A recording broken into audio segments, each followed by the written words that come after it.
तो कल आपने जो है झ तक पढ़ा था, ठीक है। आज है य का नियम समझिए। कहता है कि यदि री र हलंत मूर्धन्त स हलंत म के बाद न अथवा दोनों के बीच कोई भी स्वर, ठीक है, देख लो उसके बाद देख लो न आया है।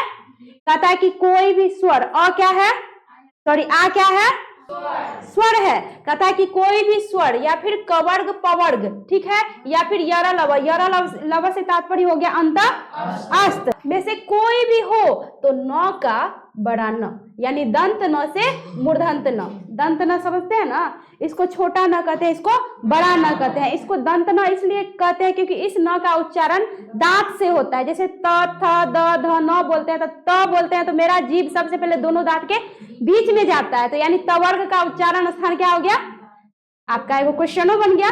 इस तरह क्वेश्चन आता है एग्जाम में कि जैसे कहेगा त का उच्चारण स्थान क्या है, ऑप्शन दे देगा ओष्ठ दंत तालु मूर्धा, तो दंत है, वो रटने की चीज नहीं है।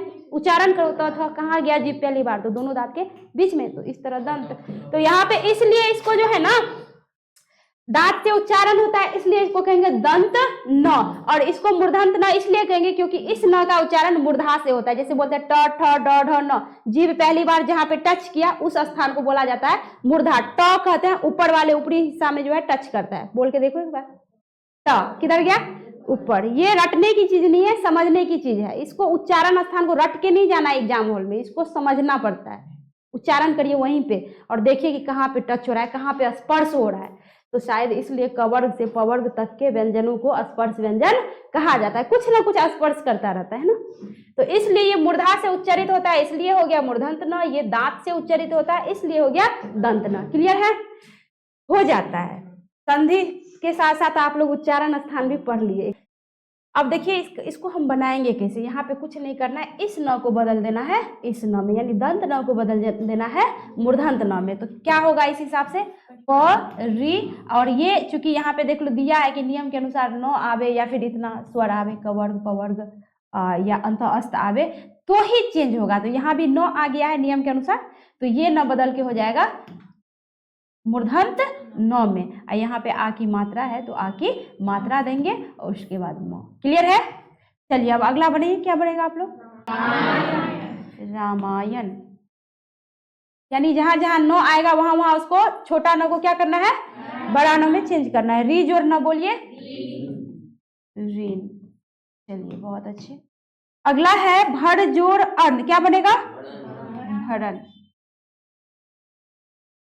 ठीक है, अरे यहाँ पे हलंत होगा, हलंत होगा इसमें। चूंकि यहाँ पे र आधा है, इस आधा र में अ को जोड़ेंगे तो र क्या हो जाएगा पूरा, इस न के बदले ये न।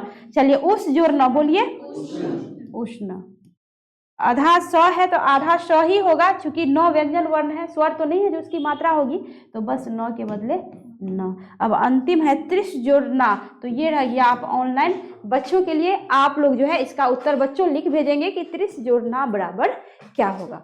विसर्ग संधि किसे कहते हैं, कहता है विसर्ग के साथ स्वर अथवा व्यंजन की संधि विसर्ग संधि कहलाती है।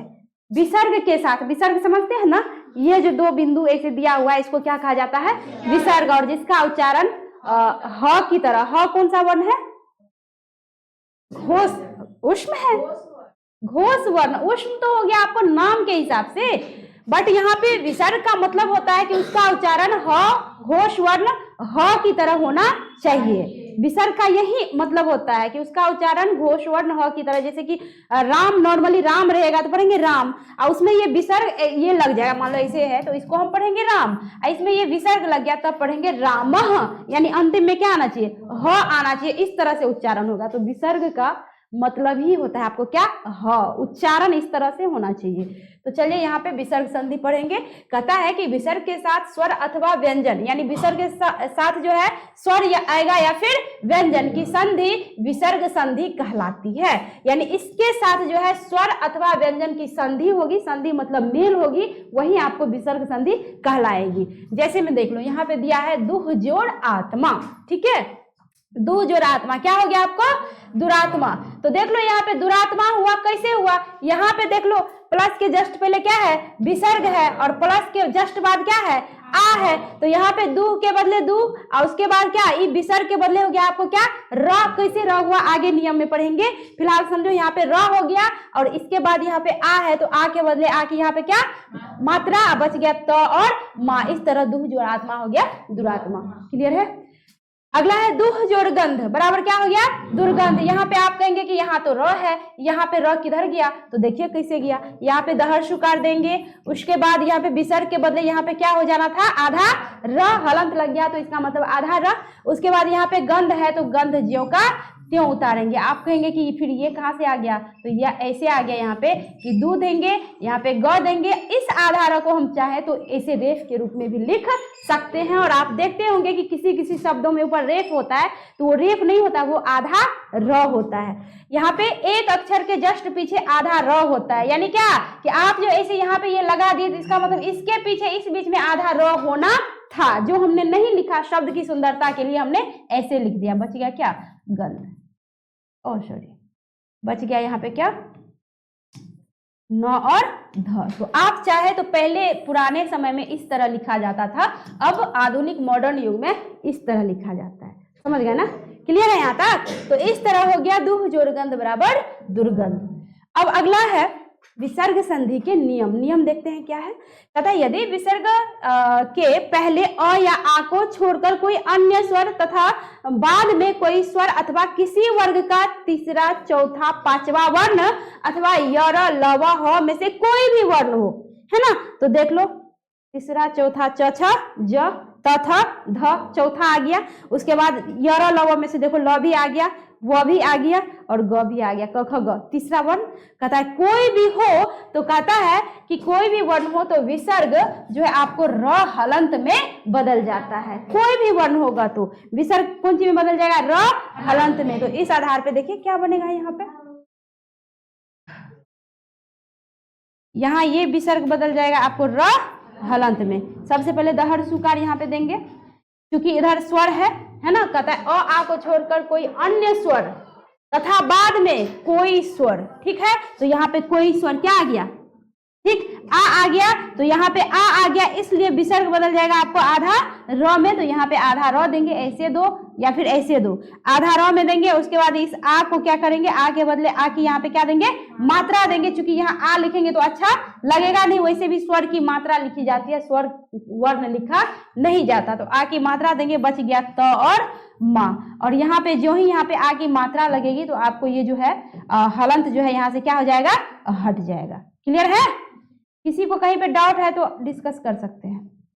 डाउट किसी को समझने में नहीं तो बनाइए। अगला क्या बनेगा दुह जोड़ जन दुर्जन। ऐसे दे सकते हैं आधारा या ऐसे दे दु र जन, इससे अच्छा ये है। चलिए यही रहने दीजिए। निह जोड़ धन बोलिए निर्धन, बहुत अच्छे। अगला बोलिए दुह जोड़ लब दुर्लभ। नेक्स्ट आशी जोड़ वाद।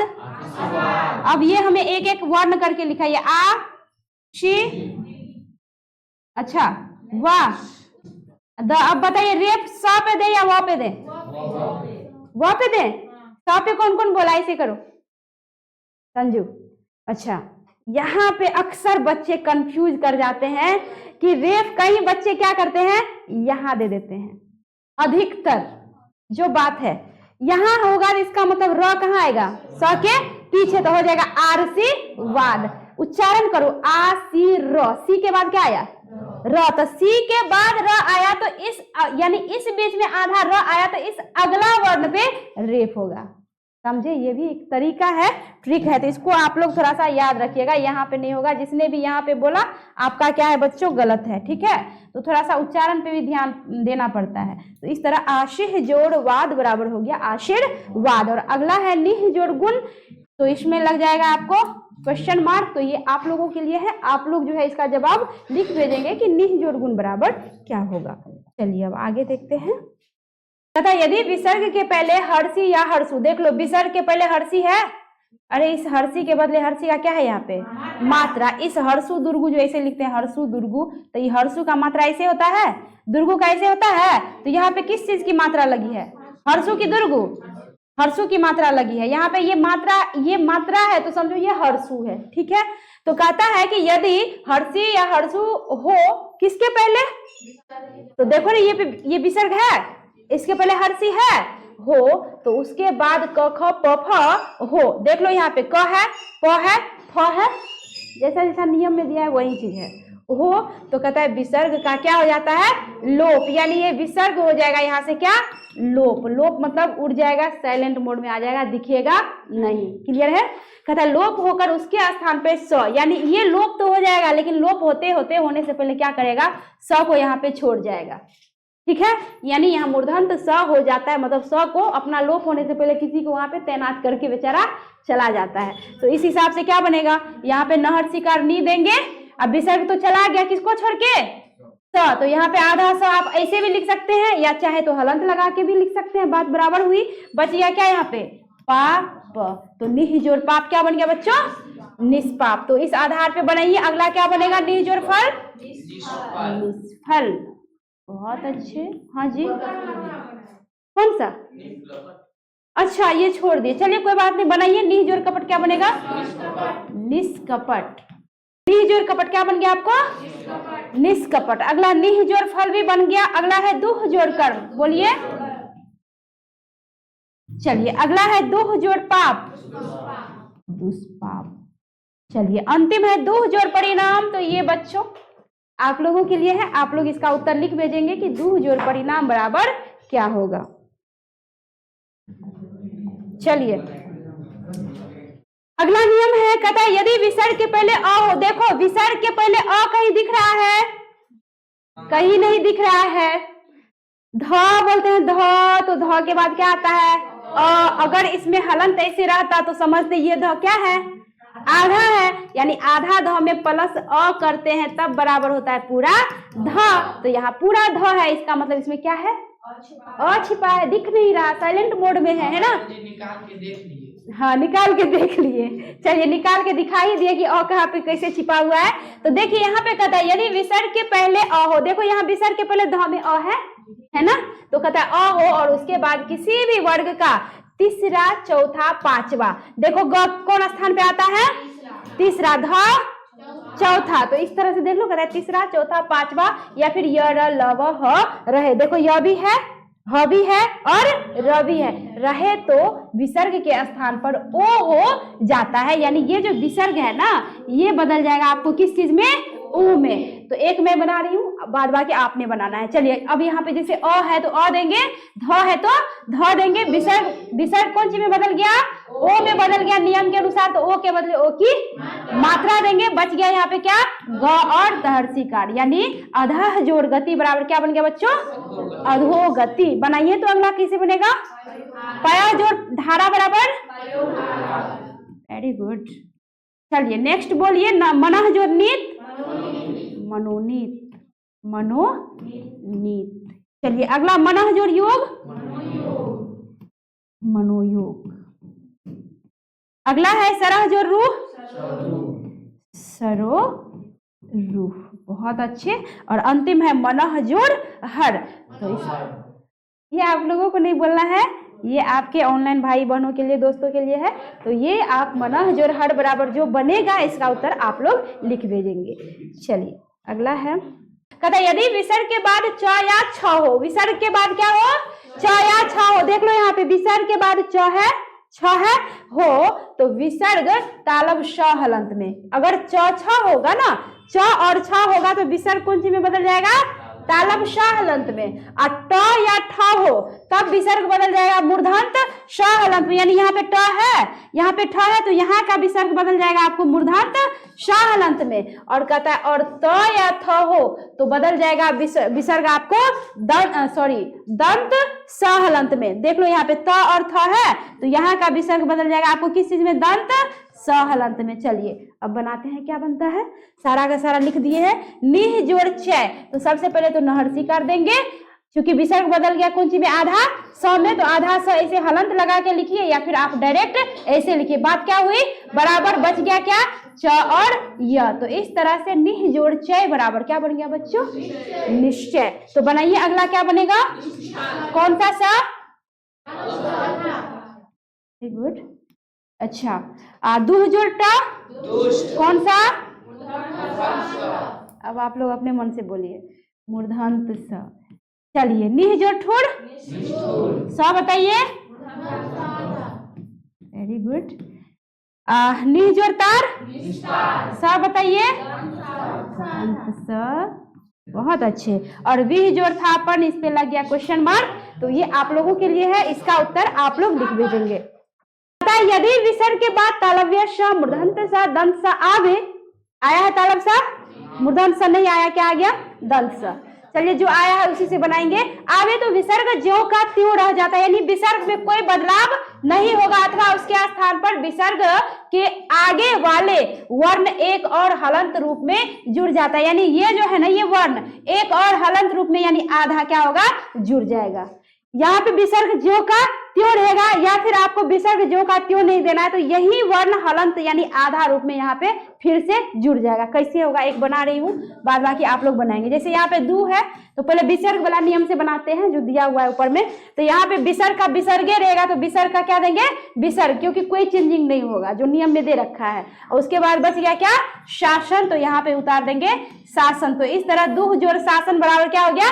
दुशासन। और दूसरे नियम पे जाए कि कहता है कि आगे वाला वर्ण एक और हलंत रूप में, यानी एक और हलंत रूप में, यानी मतलब यहाँ पे तालब श पूरा है, तो यहाँ पे तालब श एगो और दे देंगे एक्स्ट्रा में अपना मन से। तो इस हिसाब से ऐसे भी बन सकता है दू।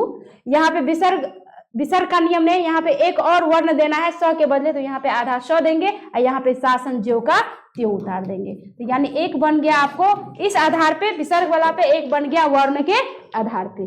अगला है निह जोड़ संदेह, ठीक है? क्लैपिंग। निह जोड़ संदेह क्या बनेगा, बोलिए? पहले विसर्ग वाला बना लेते हैं, ठीक है? और यहाँ पे हो गया संदेह, और इस आधार पे भी बना लेते हैं एक वर्ण के हिसाब से। तो कैसे बनेगा? नि स संदेह, ठीक है? अगला है निह जोड़ संतान, बोलिए। निह संतान, और इस हिसाब से भी बनेगा निसंतान। अगला है आपको निह जोड़ शंख, बोलिए।